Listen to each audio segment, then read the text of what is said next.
अस्सलामुअलैकुम नाजरीन, मैं हूं मरियम खान और आप देख रहे हैं पाक news TV HD।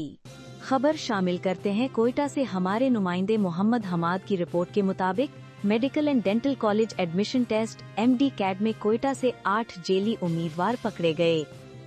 Vice chancellor VC Bolan medical university doctor Shabir Lehri ने कहा है कि पकड़े गए जेली उम्मीदवार किसी और की जगह टेस्ट दे रहे थे।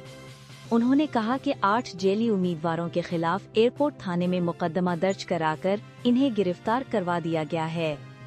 VC बोलान मेडिकल यूनिवर्सिटी ने कहा है कि जेली उम्मीदवारों को टेस्ट देने के लिए पंजाब और सिंध से हायर किया गया था।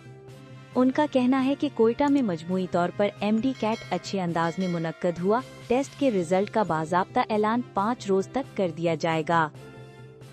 अब तक के लिए इतना ही। मज़ीद खबरों के लिए देखते रहें पाक न्यूज टीवी HD।